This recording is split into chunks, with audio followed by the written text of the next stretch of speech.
morning. Uh, Welcome to this that I'm tentatively calling a war update because the ball seems to have started rolling. We don't know if it'll hit a patch of ground at just the right angle to stop rolling, but it does indeed seems to have started rolling. Russia recognized the republics in the east, which set off a chain of EU and US embargoes, and they're probably gonna do something interesting, but I won't estimate because it's not my business at this point. And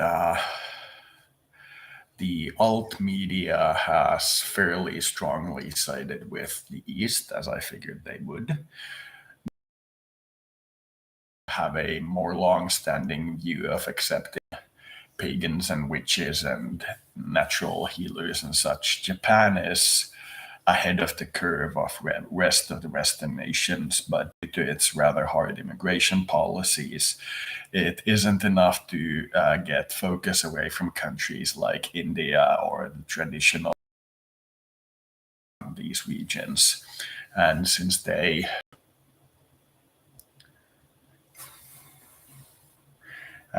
these traditional regions in the East haven't made a strong stance against Russia yet, the spiritualists are siding with their core. So I'm seeing some amount of talk and articles about how Ukraine is in the bad side of the Illuminati and Russia is just going in to save the population and such, but it's not coming from Russian state media, for example. It's coming from alt health people. And this due to the fact that for the longest time, the West has been militantly atheist towards alt health people. And alt health people have been generally accepted in the East under much easier circumstances. Now, before like the 80s and 90s, when the Chinese and others were still hunting people like Confucianisms and such in their country, the alt health people would have immediately sided with the West. But since most of their atrocities towards the alt health group is in the past, and the West is still pretty hardly atheist in terms of you hear radio and such. So a lot of the alt health people are forming with the East. I'm still maintaining neutrality. I'm not taking sides yet. But if the situation continues to develop as it's going, I may eventually have to pick a side, but I'm not picking one yet.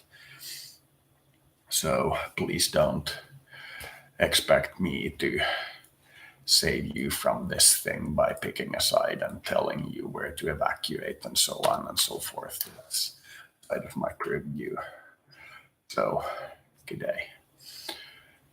As you can all know, this ball has started rolling.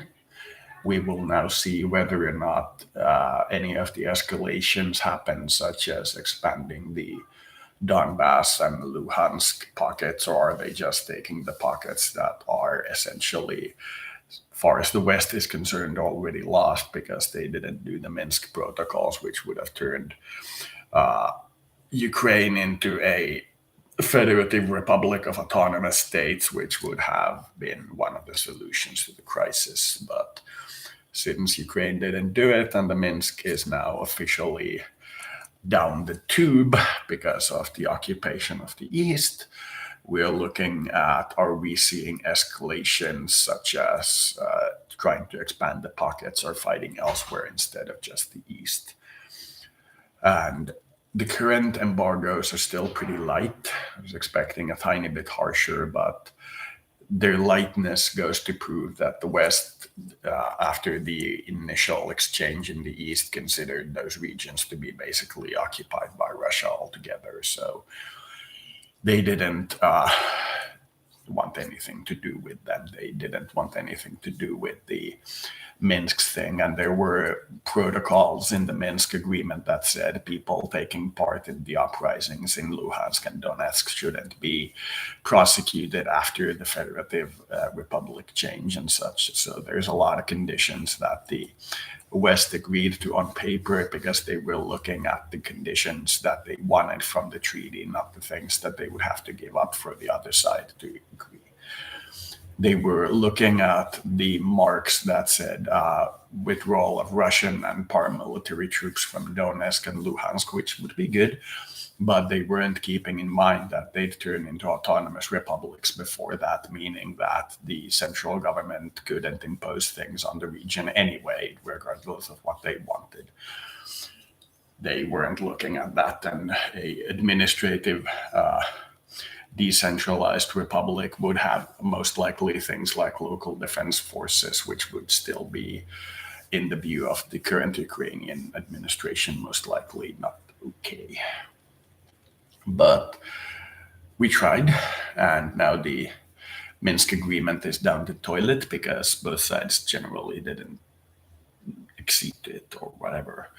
And Ukraine had, 8 years, 5 years, I think closer to 7 years or 8 years to turn into an administrative republic from what basically amounts to a feudal republic in terms of administrative structure, but they didn't do it, so the Minsk is down the tube.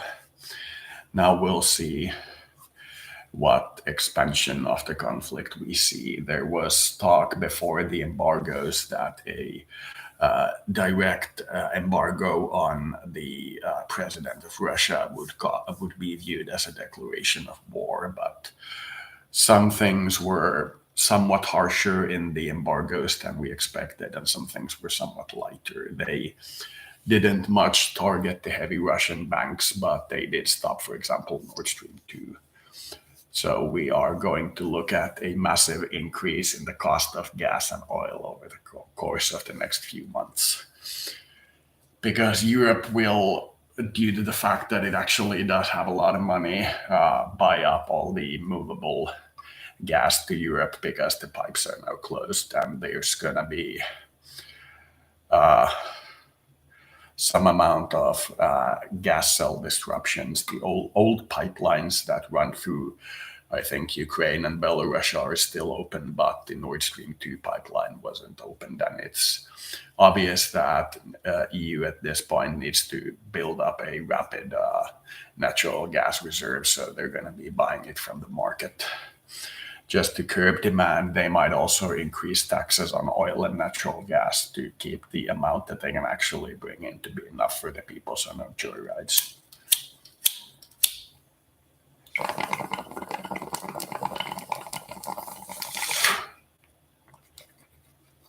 If we go to a full embargo,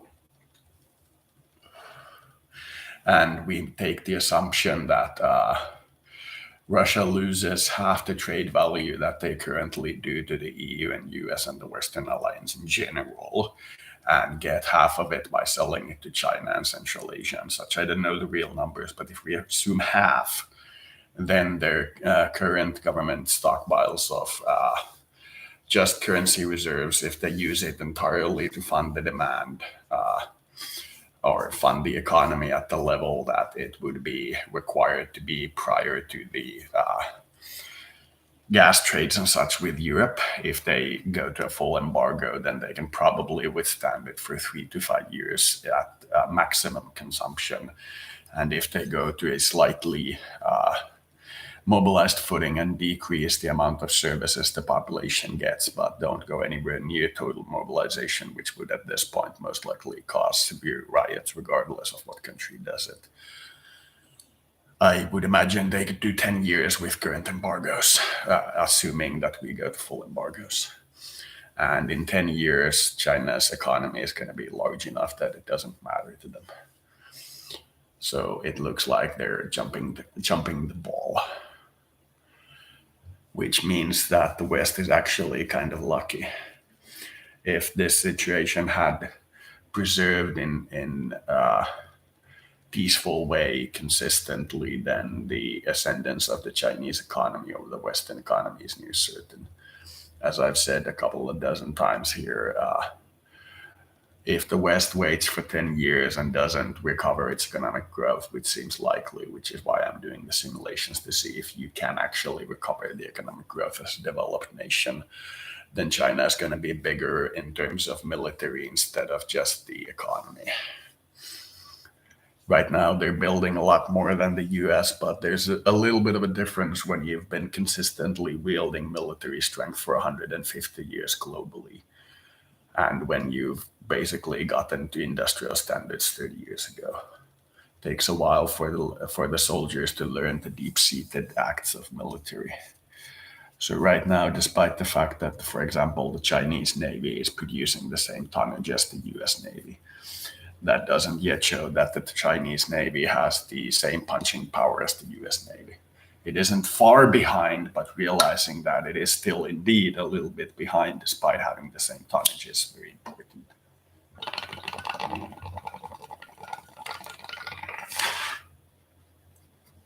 Political realities are a good thing to understand.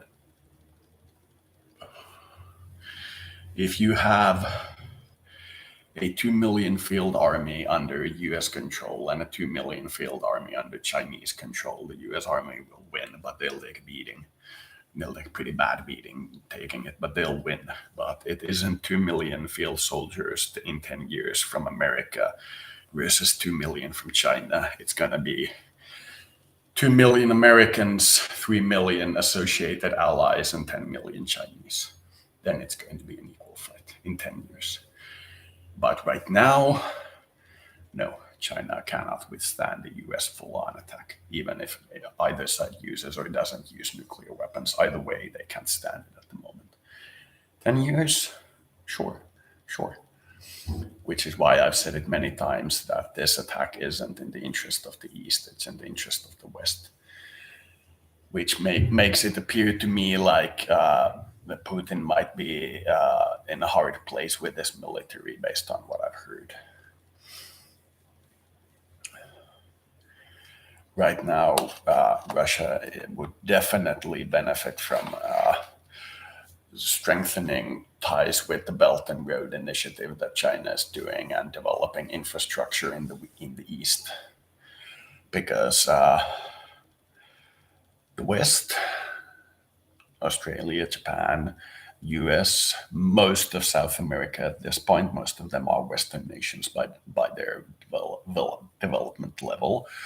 Some parts of Africa, etc., but not all of it, will in 30 years be completely green. That's because if there's no resource shortage, because solar panels use some amount of rare resources, as do wind turbines, but they don't use much. But if there's no resource shortage of them, which there generally speaking most often isn't, then wind and solar for South America and Africa, based on the fact that they have a slightly different environment than us here in Finland, is actually more economically efficient than coal in a lot of places. Not everywhere, especially if your coal mine happens to be close. So it's not everywhere, but in a lot of places it is. And the worldwide use of wind has gone up 10 to 25% every year for the past 25 years. So in 30 years, most of the currently Western nations, including the rich ones in Africa and the upper middle class in South America, will be completely renewable. But at that point, we'll still have at least 1/3 of the planetary surface not on renewables, which means gas sales, which means oil sales. So if Russia continues to rely on selling to Europe for 10, 20 years, they'll do good. But if they open up to that Belt and Road Initiative and make sure that they can sell oil and natural gas in a good way through some country in the South Asia / Middle East without worrying about it, for example, China, then they'll actually be fine until most of the planet is off carbohydrates, which won't be for 50 years. People are overestimating how well we're fighting global warming or global environmental change or whatever you want to call it, based on the fact that they're seeing a few hybrid cars here and there. They're not seeing the big picture. The reality of how hot it's going to get before we get this solved, assuming nobody majorly steps up to the plate and says, I'll contribute 100 billion every year, for example. Even that will be tiny beans, but somebody actually stepping up to the plate and saying, I'll do this for you. Barring that happening, which we don't think is likely, we're looking at 100 years of temperatures going up. Before we get it to control, it will be 2.5 to 3.5 degrees hotter, and that may not sound much, but our entire temperature raise during the industrial age currently 0.8. And in the last 20 years, it's about 0.5. And I recall in my childhood, winters like this were the norm. And winters where there's a little bit of snow here and there were exceptionally rare for 15 years throughout my childhood. Then it got warmer. And now winters like this are exceptionally rare. They happen once every 10 years, perhaps. We might even say twice every 10 years. And the winters where there is almost no snow anywhere happen like 8 times out of 10. And that's with 0.5 in my lifetime. And 3.5 will mean near Sahara-like conditions all the way up to perhaps Berlin. That's what it means. Texas level, certainly. Go to Texas middle summer and you'll know what it's like in Berlin middle summer. Norway will get south of France, perhaps, if they're lucky. That's what it means. But my projections say that even with limited regional war, and by limited I mean 100 million fatalities, we will be doing as a species better in 200 years than we're doing now. That's the key takeaway point. Every apartment everywhere on the planet will have air conditioning because you can't live on the planet without it. That is one of the downsides.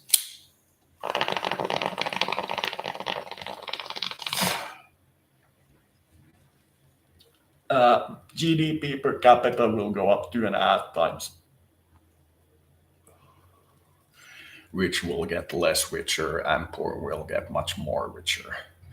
That's because rich have the added job of going from their current dirty economy to a clean economy while ensuring that the clean economy grows, and the poor just have the job of going to an economy. And that's assuming we roughly maintain our current standard. It's a lot easier to go from no economy up a current green economy when most of the planet is in favor of some form of developmental aid than it is to go from a dirty economy that's 5% deficient with everybody kind of upset with you because you have to cut somebody, and going from that 5% deficit to 5% growth so the major competitor doesn't kill you in 5 years while turning to a green economy. That's not to downplay how hard it is to build from scratch, but I've built from scratch and I know what is difficult. It is when you are supposed to be rich, but your richness amounts to being able to pay 2 or 3 months of your rent if you currently lose your job. And if you do lose your job, your friends will support you for perhaps a month, perhaps 2. And after that, you're on the street. And because you've been on the street for a few days, you will not be employable nowhere, anywhere. Nobody will give you a job. If you're really, really lucky or belong to one of the dynastic 1% families, somebody somewhere will get you a job. But that's about it. Then you just float on. And at some point, you notice a line and you hang on to it for dear life. And if you're lucky, it takes you to the surface. And that's how it goes. When you're supremely poor, but you make just enough in a day to eat, drink, and take a shower once a week, it is much easier to build an economy if somebody literally comes up to you and says, I will offer you a house, about not a big house, but you will get a house. You will get 3 meals a day. You will get electricity and water, indoor plumbing, and you will get just enough if you work well, not really hard, but well, to support a family of 2 people. The amount of work you'd be able to do at such a point is unbelievable. As opposed to the guy who makes 5,000 a month and you offer him 5,500 a month. The difference is minuscule. And that's why building a green economy from scratch is, I hate to say it, but slightly easier than going from one of these, in very large quotes, successful economies to a green economy.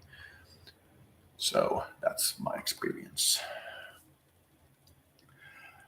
What most poor economies benefit from is cheap electricity, and building one solar panel facility in, say, 1,000 kilometers from the equator, like roughly, will make you as much as a literal gold mine in terms of electricity. And that's what people most benefit from, in my view. Industry grows a lot faster when you can provide them with cheap electricity. And currently, now that the West is kind of going against nuclear power, I mean, they like it, but when it does go boom, it goes boom for a large area, and they don't like that particular part at all.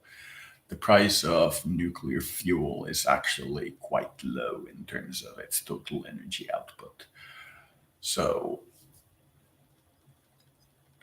building nuclear with a situation where you get 1% developmental interest loans, where your growth is 5%, so they literally give you 4% for free, and you get a developmental aid that's like 10% of your budget, and you're looking at building a small nuclear power plant, you can look at some very profitable treaties. But for the beginning part of industrialization, I'd definitely, in this particular condition, go with solar or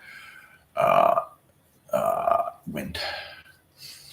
Hydro as a battery, because without battery, solar and wind are pretty stupid choices. And currently, the use rate of hydroelectricity as a battery is, of all renewables into battery, at about 90 to 95%.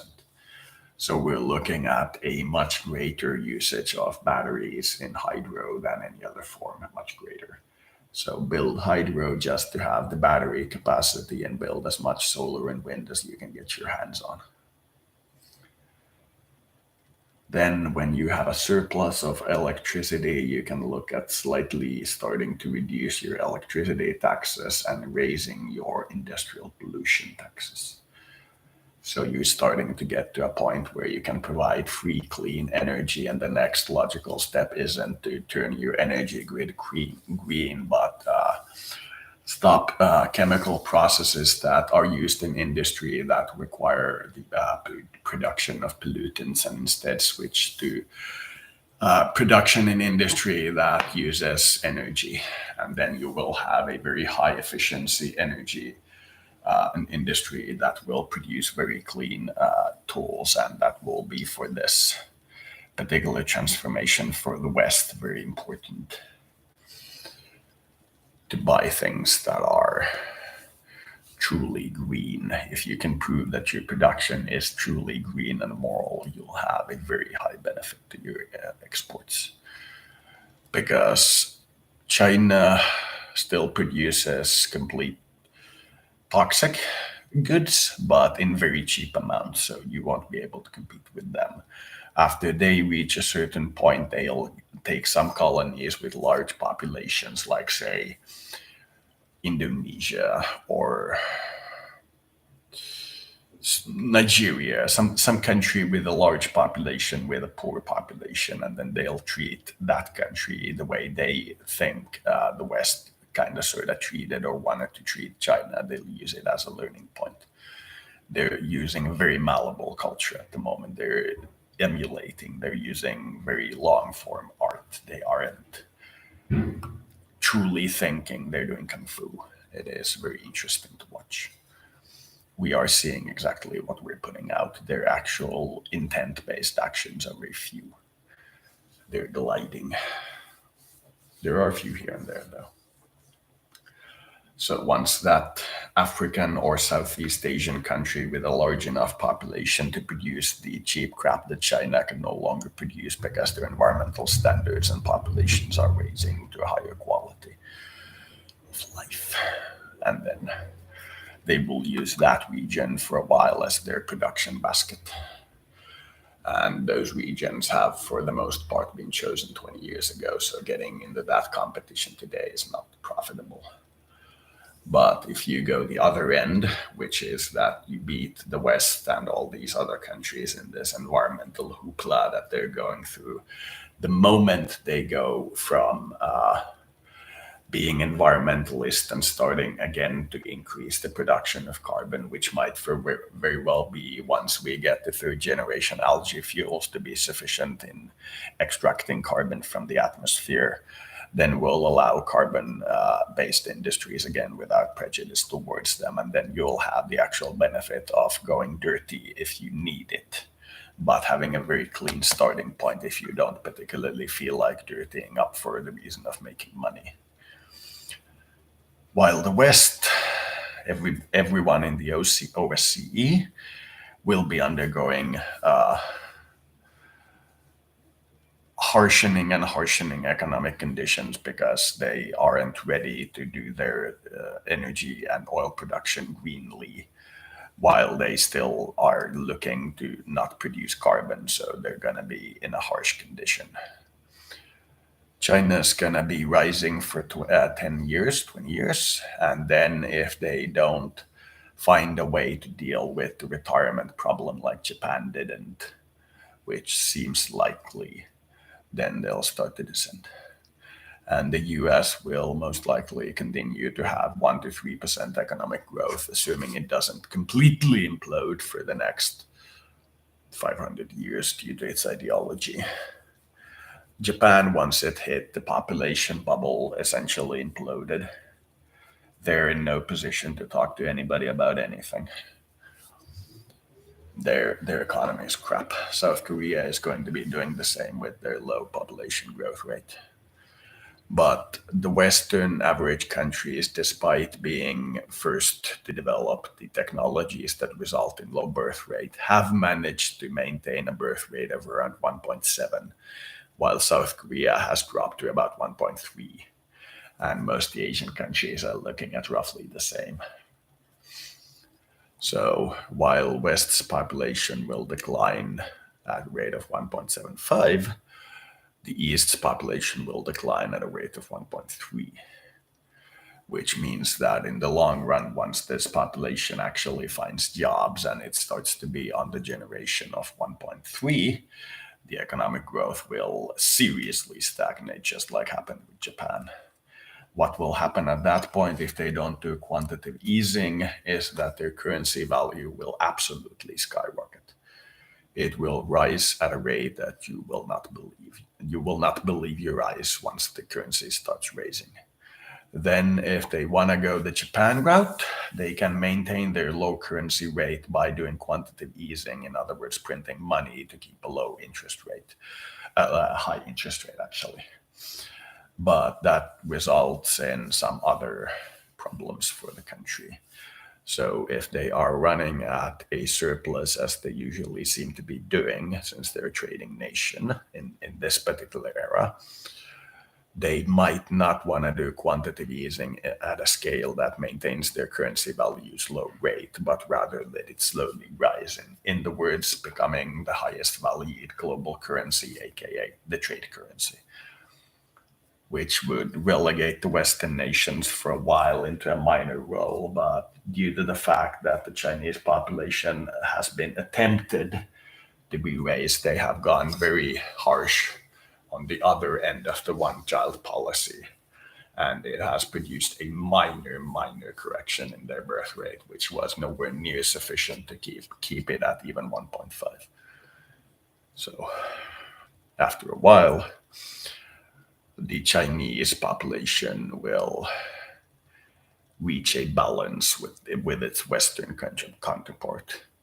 Then we can talk about the US and China having the same GDP and growth rates and militaries and such. Then it comes down to what in Europa Universalis terms call national ideas. Are your national ideas, for example, communism, or are they hard military, which then will define who controls the planet?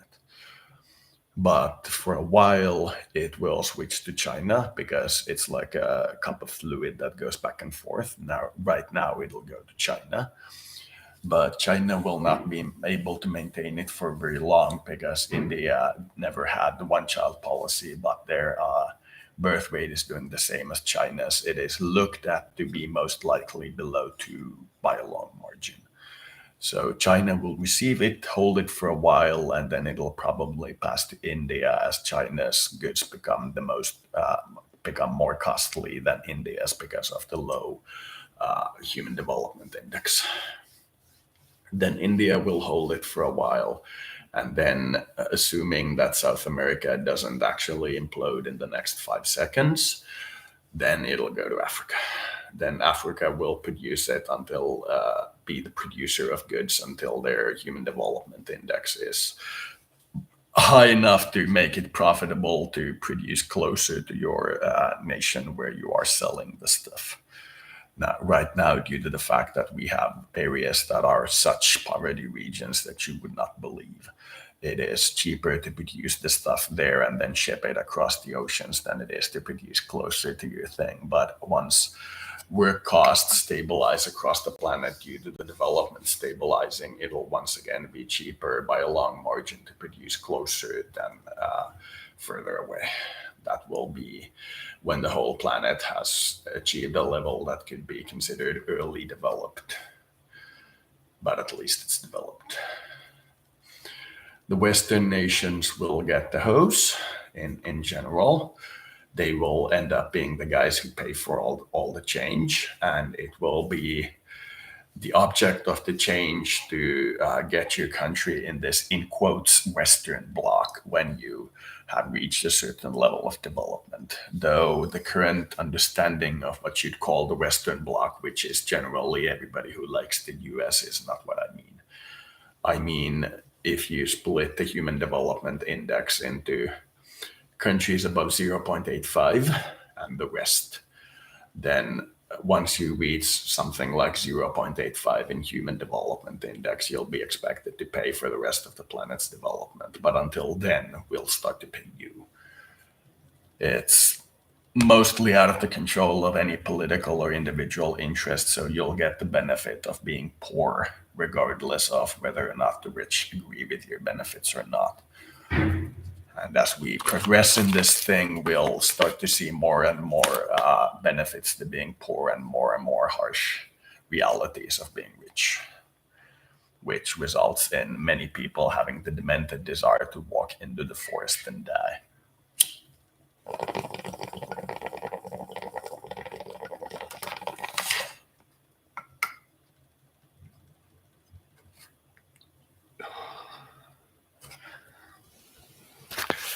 Pelaa sitä King of Dragon passia ja ota siinä alkuvalinnoissa semmosia klaaneja, mitä sä tiedät, että planeetalla on. Sitten kokeilet pelaa semmoisen, mikä on Venäjä, että on ihan pikkasen vaikeampi kuin niinku keskiarvo ja jolla on se vast tracts of land. Sitten katsot, että mitä tarkoitetaan sillä, että sinne metsään ei kannata huudelle mennä. Ihan vain noin sivuhuomioida.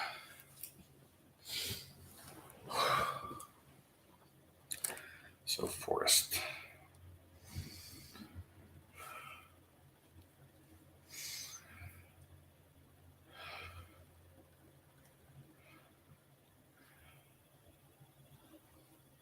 I had a magnificent game of Fate where I went along the standard model, but I banned the use of natural gas like 15 years too early and the model exploded. We got to the point where coal was banned, I think, in 2090 to 2115 planet wide. Oil from the dangerous fields like oil derricks that have a chance to like pollute 100,000 billion million fucking barrels into the ocean. The dangerous oil mining stuff got banned in 21, 25 or so, I think. Gas produces for each energy unit that you produce one third of the carbon pollution that coal does and about half of what oil does. So our immediate plan of action when we are turning this whole humongous thing from carbon towards non-carbon is to go with gas and oil instead of coal. Now, I have one personal beef that I have already stated with the EU in regards to this thing happening in the EU with this environmental change. It's that we shut down the massive Polish coal facility because a centralized location is easier to renovate than 1,000 decentralized locations. And if we wanted to do the things my way, which I know we won't because I'm aiming for a lot of prestige projects because I like prestige projects, I would have converted the entire CO2 production of that coal facility to algae. It would have cost an insane amount of money to make, and it would have been along the lines of your ITER reactor. It would be a proof of concept.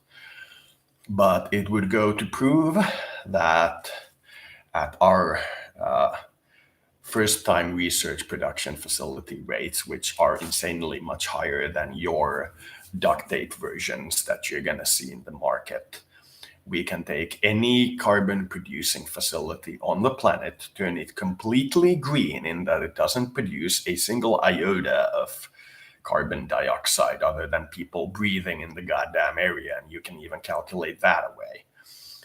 And we make oil, petroleum from that carbon dioxide. That would be our proof of concept plant. That's what I would do. And it's very simple. I've shown this 1,000 times. It's insanely easy. You have this thing. Let's find it from YouTube first. You have this thing, CO2 algae.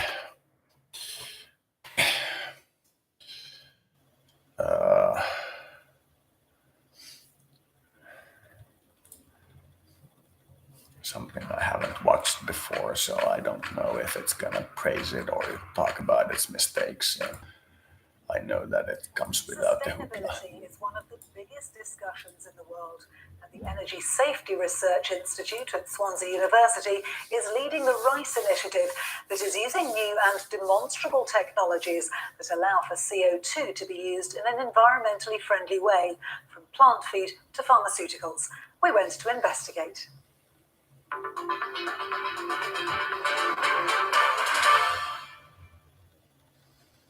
At this nickel refinery in South Wales, what used to be a problem waste product is now considered a valuable commodity. We're taking their CO2 effluent and we're using it to grow algae. Algae themselves photosynthesize, and in that process they suck up the CO2, and we then take that algae and refine those into natural products that we can then use for commercial purposes. I would like to add that the water itself can be from any source. It is most commonly taken from essentially the tap. But there are large-scale studies where they have tested, can it be taken from city sewage pipes? And it turns out that with the proper structure of algae in the pipes, the algae structure, I believe, has to be marginally different. It cannot be the same that is used in fresh water, but with the most minute amount of work, it is possible. And in fact, it seems to be slightly more efficient than just tap water, which means that if you were to build this in the Poland coal mines, you could actually also pipe the sewage from the nearby cities into the facility for even more algae production, which is what I do, but I didn't know. The Reducing Industrial Carbon Emissions Project, or RICE for short, was set up to improve the use of carbon within the circular economy. It's backed by Welsh Government and EU funding. For every kilogram of algae that we produce, we capture roughly 2 kilograms of CO2. So as you can see, this is a great way to mitigate climate change, but also capture and reuse that carbon.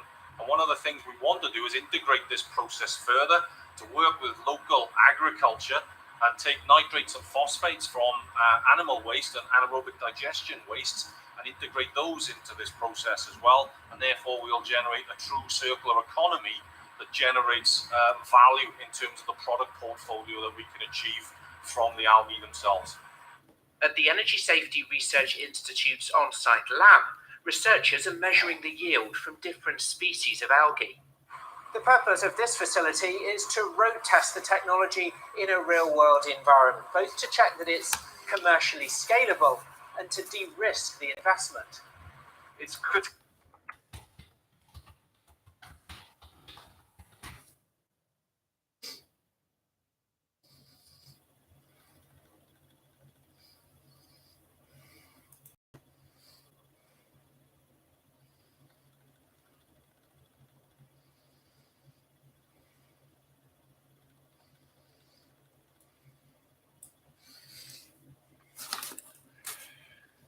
That would be our solution to the carbon crisis. It would cost an insane amount of money, not 100 billion, mind you, but somewhere between $1 billion and a couple of dozen billion, but it's well within the EU budget. And it would produce a shit ton of oil. Take the whole CO2 production and cut it in half, and that's how many kilograms of algae you have. Then calculate how much oil you can compress from a single kilo of algae.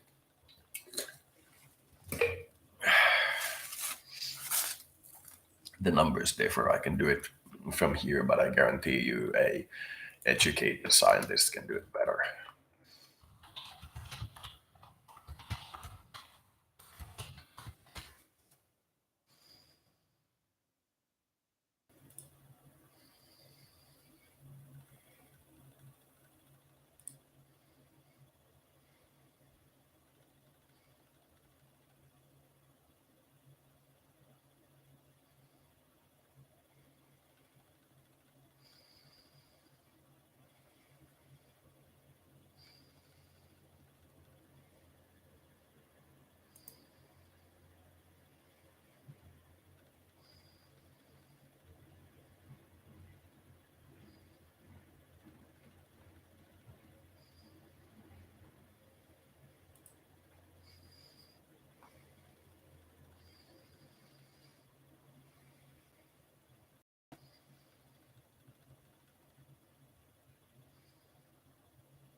Toi olisi niin kuin, jos sä laitat ton yhden kerroksen tasaiseksi wattiksi, semmoiseksi niin kuin säiliöksi, niin kuinka monta metriä se tarvitsee, niin huomaa taas, että kun tätä lukee, että on tutkija eikä insinööri. Se on aina niin, että tutkija kehittää sen, että miten se teoriassa toimii, ja sitten se annetaan insinöörille, ja tutkija on ihan hipihiljaa. Se sanoi insinöörille, että mulla on tämmöinen idea, että olisi tämmöinen juttu, joka toimisi näin, että osaat sä tehdä täällä jonkun käytännön funktio. Ja sitten se tutkija ihan hiljaa. Nämä laskut, missä aletaan laskeen, että näin ja näin paljon tarvii, jos se laitetaan yhdellä rivillä, niin niillä voi pyyhkiä persettä, kun ne ei osaa laskea yhtään mitään. Mä tiedän matikasta sen verran, että mä tiedän, että kukaan ei tiedä matikasta yhtään mitään. Sen verran mä opin matikkaa, että mä tajusin, että sitä ei taju kukaan. Matikassa on niin paljon sitä uskonnollista höpöhöpöä, että jos sä purat sen vaan semmoiseksi, että mitä jengi oikeasti tietää, niin sä saat sen menee semmoiseen 10-sivuiseen booklettiin.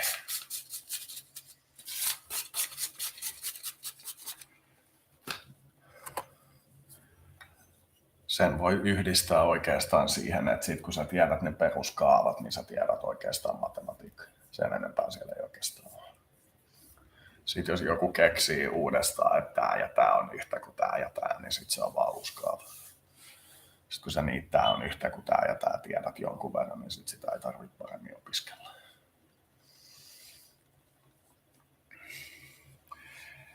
Eli tääkään ei kertonut meille sitä, mitä me etsitään.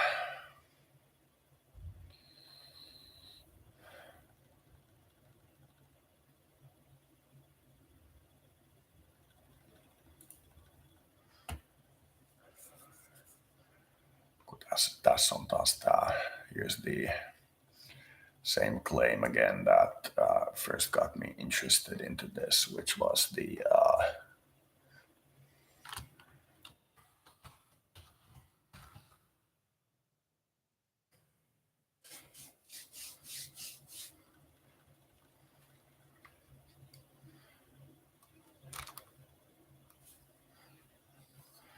there we go.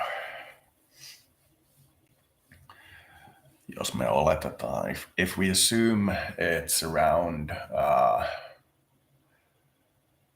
17 times what oil palm would require for the same amount of hectares, and we assume we also get rid of all the carbon dioxide production from the facility itself, produce the oil, as I said, and take care of the local cities' waste, sewage, and other issues. I'd say, based on what I'm reading in the gallon cost of biofuels, we could be looking at 3 times market rate for oil, I think, roughly. But at the current situation, you see why I was proposing it.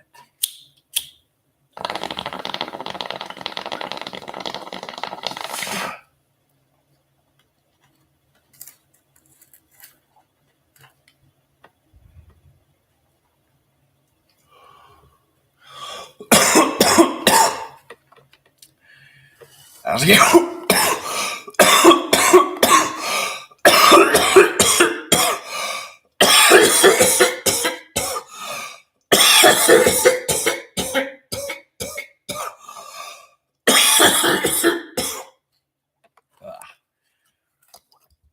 as you noticed if you noticed it in the Madagascar model before it exploded, I try to keep every source of energy production somewhat active, quickly scalable upwards in times of demand.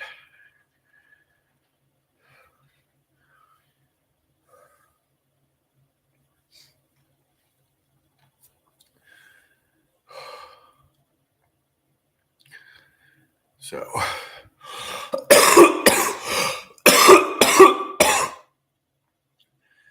we're looking at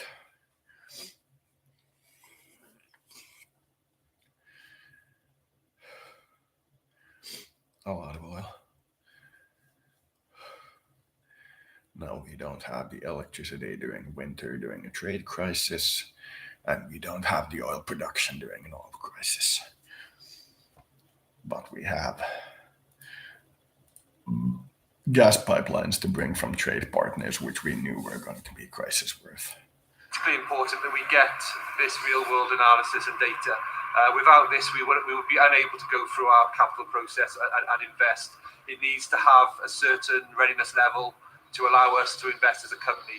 So it is crucial that this work is progressed with industry so that we can have that real-world results. Working in the collaboration with the university gives a real good platform to give us real-world results that we can then use to justify capital expenditure and investment. For Esri's director, there's recognition that just because a new technology works well in the lab, getting industry buy-in requires data about performance in practice. We try and de-risk the technology in multiple different ways so that if an industry is looking to adopt it, they can say, does this meet our safety requirements? Oh, yes, it's been on a Coma 1 site. We know that it's operated for 18 months without incident and it's been successfully demonstrated. That's fine. Is it going to be economically viable? Well, during that period, there's been an economic assessment of the technology. And yes, we know we can have a return on investment of, let's say, 3 years. And so now you've de-risked the technology, the implementation of the technology for industry. And that's really what they need. Otherwise, they're just going to stick with whatever's commercially out there that's presently available. In order to overcome these emission targets or get to the emission targets of net zero, we're going to need to do every single little piece of technology. So for any specific industry, they're not just going to adopt one technology and solve all their problems. What they're going to do is adopt one technology that will solve some of their problems. They'll adopt a different technology which will interface with the first. So it's not only that there's not one solution, but we also need to create a symbiotic relationship between the different solutions and industries adopting those different solutions. So this is your trial unit. As well as using algae for carbon capture, Valley Europe is also trialling a range of solutions to different problems. Using water and renewable energy to produce hydrogen instead of natural gas is one of the ways it's reducing carbon emissions. Well, this is an electrolyzer to produce hydrogen gas. The voltage that's passed across the cells splits the water into its component gases, and then they can use that in their process just as they would their other hydrogen. But in a much more environmentally friendly and sustainable way. That's right, yeah. And by developing a range Sounds of interesting. technological solutions to produce and absorb different gases, not just good for the planet, but good for business as well.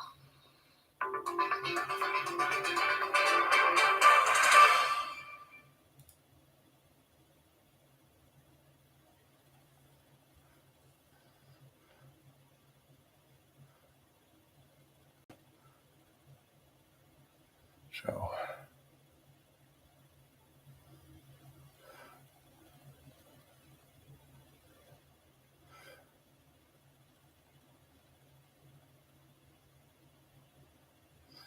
like I said, war is hard to predict.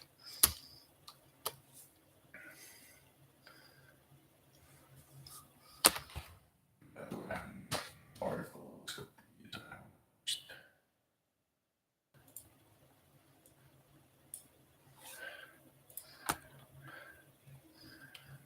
And I once again lost my XCOM gameplay. Holy shit, that's difficult. Oy. Programmers have one idea what an alien invasion is like, and then their game's out for like a year and somebody makes a mod for it and goes like, this is my opinion for what it's like. Please play your first time as the most easy option on the menu, believe me. Oh no, I'm gonna play normal. Dies in like a week.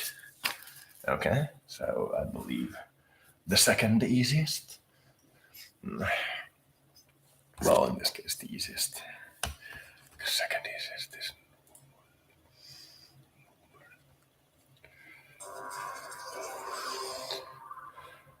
The Angel Cartel has been confirmed to be behind an armed incursion into an Outer Ring Excavations research and development station in the 4C TAC B7X system, carried out last week. Hijacking of the Rorqual-class industrial capital ship Esperance was evidently the main objective of this operation. the Esperance was being used by Outer Ring Excavations for the testing of prototype moon ore compression technology. Heavily armed cartel commandos infiltrated the station using a captured Bowhead-class freighter, the Astrolabe, which was scheduled to deliver equipment and supplies to the Esperance. Once docked at the 4C TAC B7X station, disguised and equipped with forged biometric identity chips, the Angels managed to load their hidden assault team containers onto the Esperance unopposed. Once in place, the infiltrators struck and heavily armed commandos emerged from the containers. In mere minutes, the Angels took over the ship, powered up, and executed an emergency undock procedure. By the time the alarm was raised and 4 security teams were at the docks, the Esperance had warped away. It is believed that the ship jumped out of the system with its prototype compression technology long before ore defense squadrons could respond. The Scope was invited to meet with Outer Ring Excavations CEO Afet Asset on board the Astrolabe earlier today. The interior of the freighter shows clear evidence of a deadly and ruthless assault, but with most of its logs wiped, information on the hijacking is partial at best. The means by which the Angel Cartel assault team managed to board and capture the Astrolabe is unclear, but it is suspected that the attackers hid in the specially modified cargo containers until the ship was underway. With typical Angel Cartel disdain for law enforcement, the attackers made no attempt to hide their affiliation. Indeed, it appears a single audiovisual log from the Astrolabe was deliberately left untouched. This disturbing record shows that at least some of the freighter's doomed crew were cruelly ejected into space after their surrender. CEO Afet Asset made the following statement. Citizens of New Eden, we came under attack last week when the peaceful mining vessel Esperance was hijacked by cowardly members of the Angel Cartel. The work carried out on the Esperance by its brave and selfless crew will, in the long run, benefit every man, woman, and child of New Eden. Given a prototype moon ore compressor was installed aboard the ship, the Esperance was a unique and extremely valuable element in our development of materials compression technology. Integrated with the ore processing pipeline of our Rorqual-class vessels, this new technology is expected to deliver immense benefits to efficiency and logistics in the mining industries.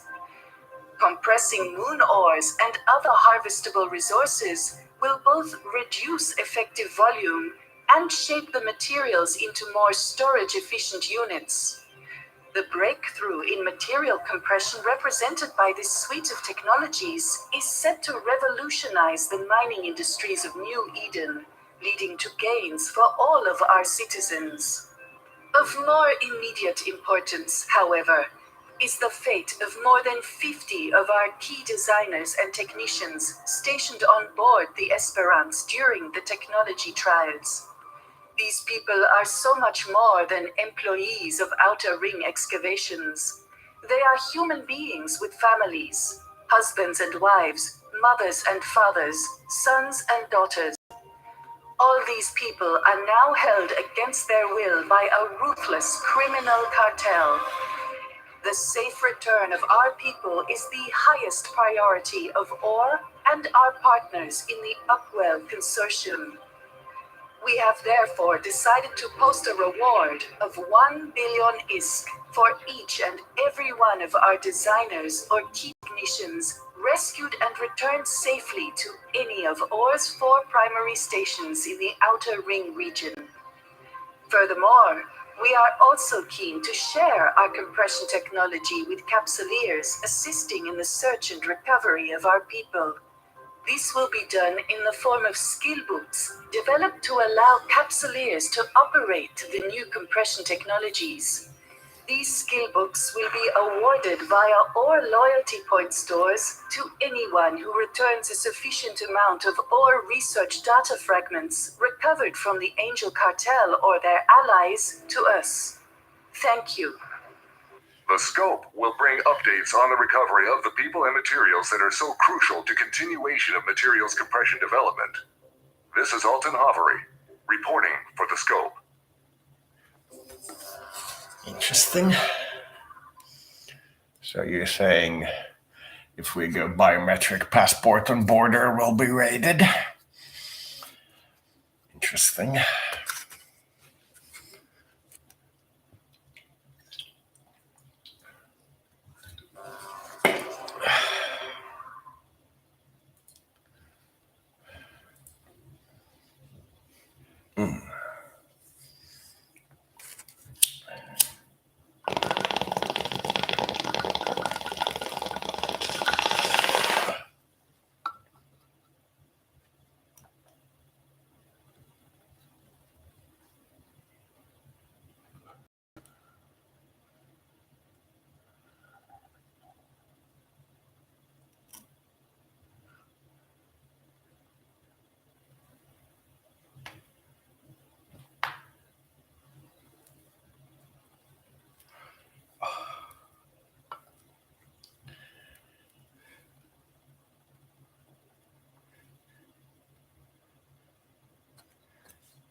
So, first impression, damn it, biometric passports aren't enough.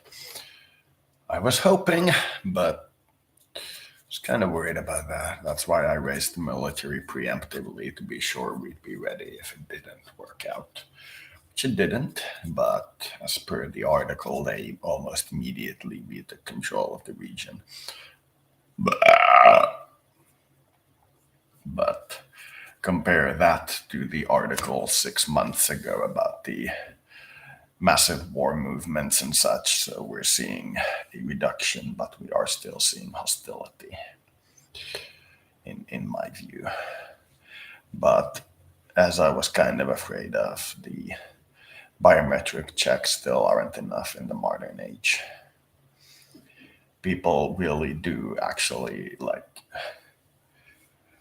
take advantage of the fact you don't have armed guards at the airport. It's rare, but it happens enough that it's actually worth putting money towards. I was hoping lowest biometric checks would be enough, but no. So we will be putting armed guards at the border crossings after all. That was what you'd call a terrorist strike, but it is still right. Despite being done by terrorists doesn't mean that we won't do the update, because if that were the case, you could stop somebody from doing updates by doing terrorist actions in their name. That's why we can't do it. It's a complex question. It has no easy answer.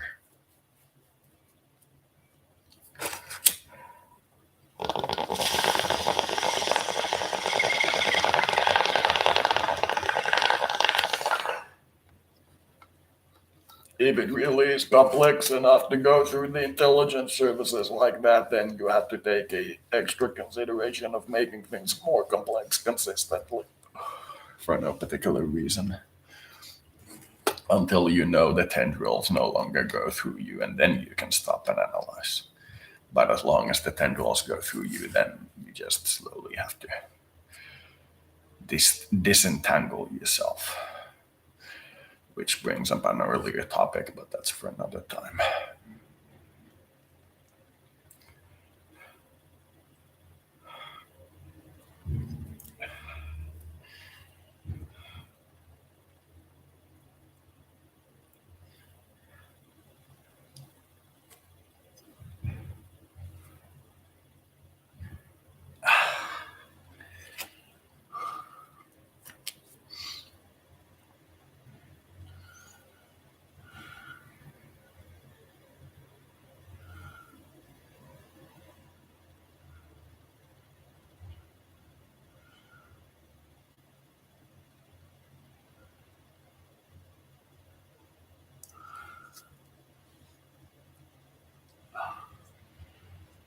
That's slightly misaligned.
No niinpä kuule otit. Sen sit saa kun lähtee soitelle sotaan. Jos sä lähet jotain etnistä ryhmää, mä en tarkoita edes valtioa, vaan ihan niinku sillä, että sä lähet vaikka venäläisiä vastaan sotaan. Niin kyllä sun pitää sotajohtajaksi ainakin yhdeksi niistä päättävistä, niin valita semmonen, joka on koko elämänsä todella ollut sodassa sen valtion kanssa. Ei siinä silloin pysty lähteen siltä linjalta, että ne sotilaat, jotka niinku on hyviä siinä tuhoamisessa, vaan semmoinen, joka niinku ymmärtää sen, että minkä takia se valtio on olemassa. Kun kaikki valtiot taistelee jotain kuoleman luonnollista pintaa vastaan se heimon puolesta. Tekee semmoisen systeemin, joka on vähän niin kuin uskonto, että toimimalla tämän mukaan, niin toi kuolema ei enää uhkaa. Niin sit kun niitä on enemmän, niin siitä heimosta tulee kestävämpiä. Sen takia niitä on hyvä olla. Sen näkee siitä, kuinka vahva saksalais-roomalainen keisarikunta oli. Ei ole montaa Euroopan sotaa tuosta 1000-luvulta tuonne 1800-luvulle, jos ei saksalais-roomalainen keisarikunta olisi jotakin tehnyt. Aina kun joku oli vähänkään tekemässä jotain, niin se oli mukana sillä, että joo, tonne suuntaan sitten tällä kertaa. Se oli niin kuin sen ajan EU. Siinä oli Belgia, Alankomaat, Ranskan itäosa, Italian pohjoisosa, Sveitsi, nykyinen Saksa, Itävalta, puolet nykyisestä Puolasta ja puolet Baltiasta ja sitten osia Unkarista ja Jugoslaviasta. Ja sitten koko Tšekki esimerkiksi ja osa Slovakiasta. Se ei ollut mikään niin kuin Saksa, vaan se oli todella paljon isompi. Silloin kun Saksa lähti muodostumaan, niin ne oli hitaasti menettänyt aikojen kuluessa niin melkein kaikki ne alueet, niin kuin Alankomaat ja Pohjois-Italiat ja kaikki, niin se ei ollut enää se, niin kuin se pyhä saksalais-roomalainen keisarikunta, vaan se oli käytännössä Saksa. Niin sitten kun se preussi lähti nouseen sieltä ja kyseli niiltä muilta, että ollaanko me nyt sitten saksalaisia vai ollaanko me vielä niin kuin saksalais-roomalaisia, niin jengi vastaili vähän, että kyllä me nyt voitaisiin tässä vaiheessa, kun tässä ei ole oikeastaan enää ketään muuta kuin Italia, Bohemia, Saksa ja Itävalta, Bohemia ja Saksa, niin kyllä me tässä vaiheessa voitaisiin vähän kääntyä saksaksi. Sitten ne soti ne saksalaiset siellä Keski-Euroopassa vähän aikaa ja Itävalta esimerkiksi totesi, että ne ei liity siihen uuteen Saksaan, kun niillä on vielä se Unkari. Kun ne oli silloin vielä Itävalta-Unkari, niin ne olisi joutunut antaa Unkarille itsenäisyyden ja sitten liittyy siihen Saksaan, niin ei ne oikein digannut siitä ideasta. Sitten ensimmäisen maailmansodan jälkeen, kun ne oli jo menettänyt kaikki Unkarit ja siirtokuntansa ja Saksa kysyi niiltä uudestaan, niin kyllä se populaatio oli aika sillä, että mennään nyt. Nyt kun tässä ei todellakaan ole enää ketään muuta kuin nämä itävaltalaiset ja saksalaiset tässä unionissa mukana. Sitten se vielä kysäsi niitä Bohemian ulkoalueita ja siinä vaiheessa itävaltalaiset oli vähän sillä, että eikö niin kuin ehkä mahdollisesti koko Bohemia, niin kuin, eikö se olisi ehkä parempi, niin kuin, että kysytään koko maalta eikä niin kuin lähdetä ottamaan sit vaan niitä saksalaisia alueita. Ja sitten jos me otetaan koko maa, niin sieltä tulee sitten niin kuin 10 miljoonaa Slovakiaa puhuvaa ja sitten ei kyllä kauheasti ole enää Saksa, niin mitä me niin kuin sitten tehdään tämän asian kanssa. Sitten se meni siihen, että Saksa otti sen Bohemia-alueen ja sitten kun se lähti semmoiseen oikein kunnon sotalaajenemiseen, niin itävaltalaiset oli vähän sillä, että no voi harmi. Kun se sota loppui, niin ne ei paljon pistänyt siinä vastaan, että alueelle tekee liittoutuneet, mitä ne haluaa. Saksassa ilmestyi jopa jonkun verran sitä, että ne korkeat bisnesjohtajat, jotka oli natsien aikaa vallassa, niin oli siinä jälkeenkin vallassa, että ne katsoi, että se pysyy niin kuin Saksan edun mukaisina, mutta Itävallalla ei paljon ollut sellaista. Ne ei paljon katsellut tätä, että nyt tehdään seuraavaksi Euroopan unioni. Monta niistä, jotka oli niitä bisnesintressejä silloin Saksan puolella, niin oli sen jälkeen se Euroopan unionin puolella. Kun se on tämä Euroopan federalisaatiokehitys, mistä siinä on kysymys.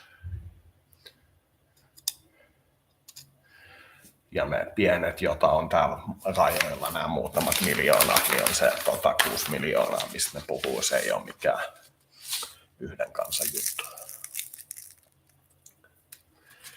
Kun suomalaisia on 6 miljoonaa ja keskitysleirillä kuoli 6 miljoonaa ja tässä kuulee aina tänne, että kato mongolit tuli, niin kyllähän se nyt ymmärtää, että mistä siinä on kysymys. En tarvitse kenenkään tulla selittää, että ketkä 6 miljoonaa Euroopan mongolia kuolee, jos Saksa pääsee koskaan valtaan. Sitten tarvii mulle mitään tulla selittää, että minkä takia mun pitäisi olla Saksan kaveri.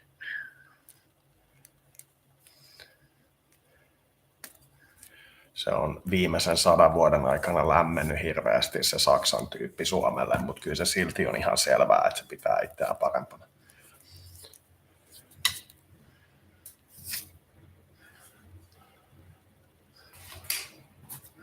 Mä katsoisin edelleenkin Suomeen sillä, että katso sitä kielikarttaa sieltä jostain 3000-4000 vuotta sitten, kun suomalaiset on Uralilta Krimealle ja sitten Tanskasta niin sinne ihan pohjoiseen asti. Sitten vähitellen, kun tämä kehitys lähtee, se Italiasta nousee ylöspäin, niin ne saksalaiset kehittyy nopeampaa ja sitten niistä tulee ne daanilaiset ja tällainen. Ja sitten suomalaiset puristuu pienemmälle ja pienemmälle alueelle siitä, mikä se oli se joskus se koko imperiumi. Ja pysyy koko ajan kielellisesti ja kulttuurillisesti erossa näistä anglisakseista.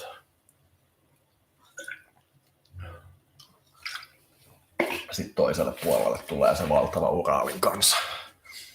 Niin siinä välissä on semmoinen 5 miljoonaa Forest Elfia asumassa siellä kattelemassa, kun ne kaksi isoa kansaa tappaa toisiaan. Ja sitten ne Forest Elfit on aina mennyt sillä lailla, että jäätikkö, me mennään tuonne pohjoiseen. Tuossa näyttäisi olevan hyvä jäätikköreuna, jäädään tähän nyt. Perse aina siinä reunalla, mistä pääsee juokseen sinne skuttaan, mihin kukaan muu kuin paikalliset ei pääse perään. Jos tää tästä lämpenee, niin me joudutaan saatana muuttaa pohjoismaalle. Sitä varten se Grönlanti on just hyvä. Kun tiedät, että sieltä tulee joku raiding party, niin otat ne 2 sutta, mitkä sulla on, ja laitat valjakkoon ja lähet sinne -60 sinne Pohjoisnavalle kävelee ja suo ja niitä koiria, se häiritse mitenkään, mutta luulet sä, että sieltä tulee joku jollain mopedin perässä.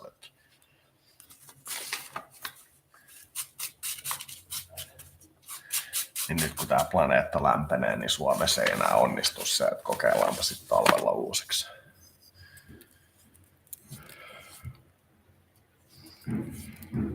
Voi olla, että tämä kansa tästä liikahtaa jonnekin kylmempään suuntaan jossain vaiheessa. Mä suosittelisin jotain Boffinin lahtea tuolta pohjoisesta. Se voisi olla ihan mukavaa. Sinne mä oon tuossa Skandinaavian mallissa etenemässä. Siitä kun tämä lämpö tästä lisääntyy.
Yeah, looking like 2 months, 3 months.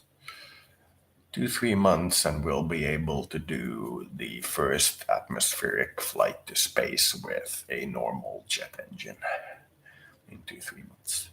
It looks like some initial models exploded due to the heat generated by the engine. It was too much. It literally went kaboom. And after that, there have been, as far as I can determine, some amount of field tests where the engine did not explode. But we have not done long enough time in atmosphere, nor have we tested it in long flight in space, meaning that it might still in space, due to the lower heat transfer rate, still explode, which means there are some amount of field tests to be done before we strap it into a fighter with a guy in it, or otherwise we'll see exploding pilots, and that's not very good.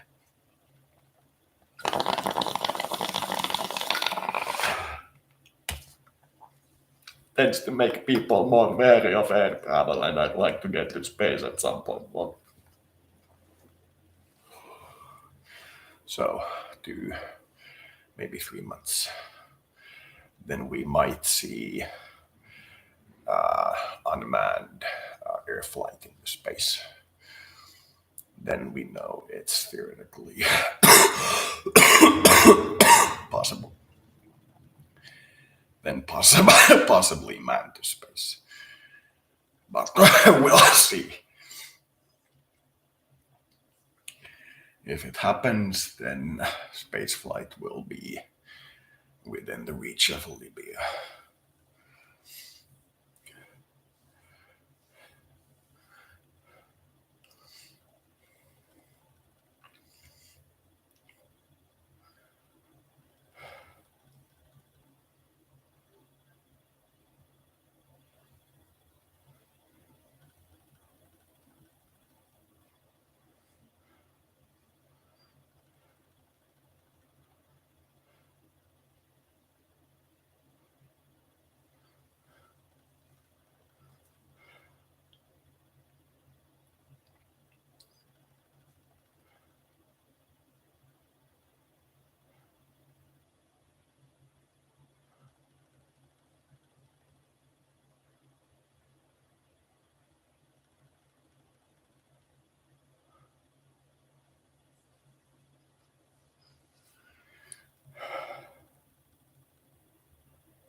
passing 500 for 1,500. Ready to go? Looks like one flash leaving 1,500 for 1,500.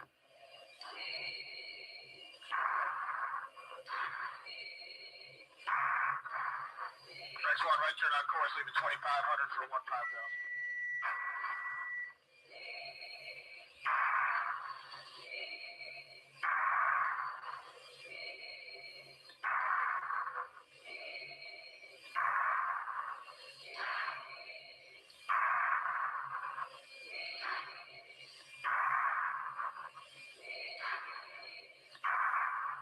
A little bit quicker than usual.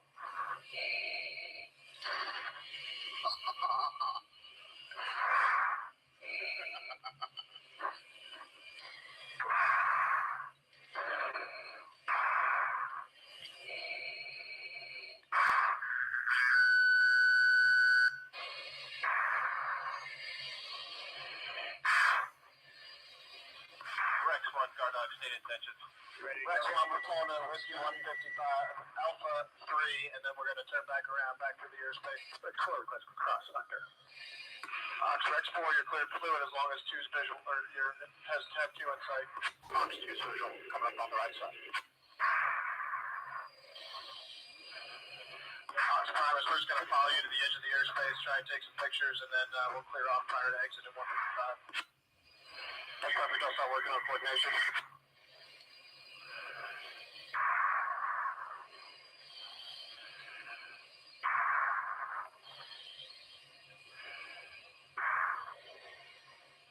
Tell me if you want to see a better angle.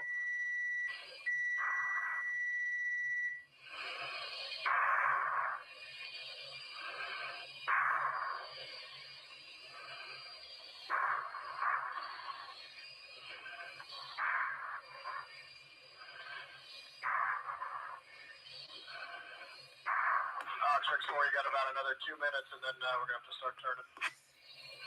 Anything else you want to see? It's good. We usually do this after each sortie to just make sure everybody's still looking good before we land.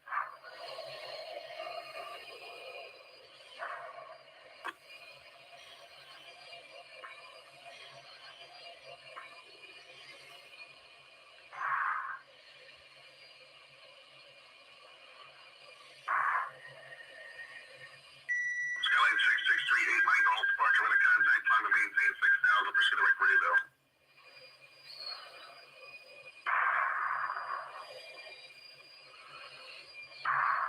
So plan will be a right-hand turn around the dome, and then back up to initial. We'll keep 2 and 3 on the left side for the turn, and then we'll fix it on the way back to base. So basically we're going to stay on this side. Okay. We'll do a right turn around the dome. Frank 01, if you're going to stay standard, if you can have everybody squawk, stand by up at the lead. Rex 1 will go. We're standard this time. We're going to do one lap around the city, and then RTB. Frank 01, roger, just let me know when you're done. Rex 1.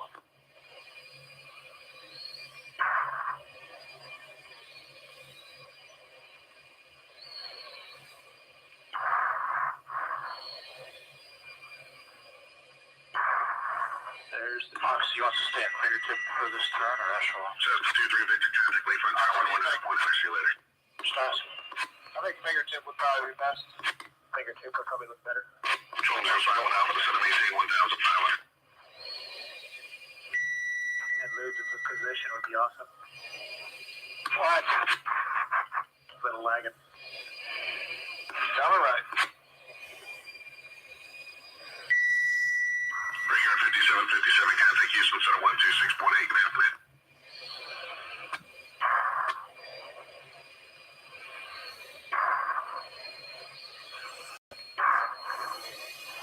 Shield 23, contact Gulf Fresh 124.6, thanks for the visit. Good afternoon, Park 131, single F-18 off NASGRB VFR, currently 1.5. Call on the press, take it.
Otetaan sitten tällaisia tuli.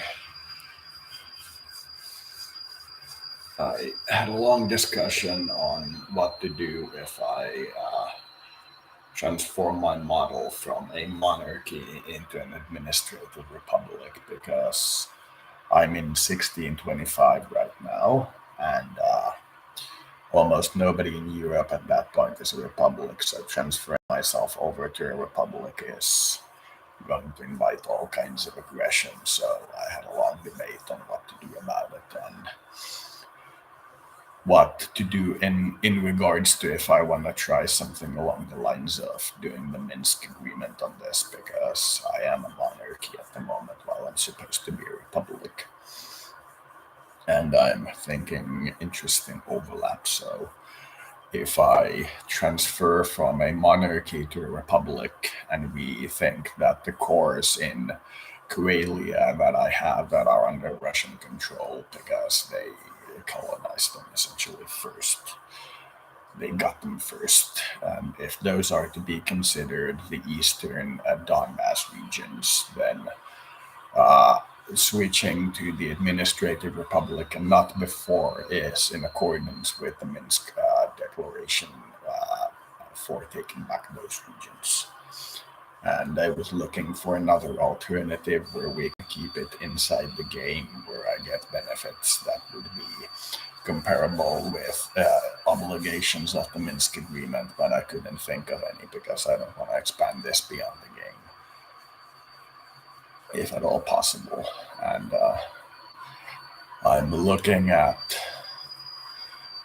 doing it defensively, in that I still don't think that I should declare war, but I should be ready in case war is declared upon me to take those provinces, because historically I've had the idea of buying out Russia and other miners who are at war with me while focusing on the major, which is usually Great Britain, and then pushing them to peace by having an ally with a sufficient navy to take them on. But this time I will, if I do transform to an administrative republic, which isn't sure, look for a defensive war where I can actually take my cores from Russia and buy out the UK. But that requires for me to switch to an administrative republic before, thereby fulfilling the Minsk agreement of the conditions where I can get the eastern cores back. And that requires me having a strong enough military to actually do something, which I currently don't have. And that requires me to spend a couple of years building military buildings and looking at my manpower. I have 3 times more in the field than I have reserves to replenish. And I've looked at Scandinavian Union's military, and while it is in this case quite powerful, it isn't powerful enough to enforce this. So we will first be transforming to an administrative republic, getting to a war with most likely at least France, Germany, and the UK. And at some point, if Russia thinks that administrative republic as a stance is counter to their absolute monarchy's nature as a stance, they will take one of those many opportunities provided to pounce on me. And because I will be playing at that point to get out of the other wars and focus exclusively on Russia, I might be able to take Karelia. There is no way I'll be able to, for example, take Novgorod, but perhaps Karelia. That is assuming 300 years of development under peace and preparing for a war a single time for about a decade, and then taking 3 bordering provinces from a disorganized Russia. That's the extent of the strength. However, we have been able to defend ourselves from an invasion from Russia, Germany, and the United Kingdom when they were unified against us quite easily. So defensively, we are very good, but offensively, not so much. We're looking at all the core regions of Karelia and all the regions of Karelia with a Finnish or Karelian majority. That gives Russia at least a single province through which to go to the Baltic, which means they still need the Baltic trade. It also maintains them the trade center in Novgorod, which means they won't be much lessened by it. But we will gain much because we have cores and they are our ethnic populations. And that also means we can't aim for the capture the entire Baltic coastline event, which we are not aiming for anyway, because I don't think any country should control the entire Baltic. I have limits on my league, you see. After that, because Livonia and Estonia have both stabilized into large blobs and are no longer disparate kingdoms and have actually maintained their form in our timeline for about 100 years, while Prussia is locked into, I think, Königsberg as a single province after it took on the Baltics and lost. We are not looking at annexing the Baltics. We are, however, looking at if at some point they want to transform the military alliances to a vassalization treaty. But since you cannot vassalize as a republic, that option is quickly closing for us. If, however, the Baltics fall to, say, Russia or Prussia or Poland, we will take the opportunity to capture them outright instead of giving independence to the new things and making them our puppets. But as long as the Baltics do not fall to Poland or Prussia or Germany or Russia, they will maintain their independence. We will not take them. And we have Schleswig-Holstein. I don't think we have Holstein, but we have Schleswig. And most of the Germans are seeking to maintain peace with us, which is good. We're looking at possibly at some point in the optimal future becoming the Holy Roman Emperor, but that's not an urgent matter. And we're just expanding in the North American continent. That's what we're looking at. So, administrative republic, if military can maintain it.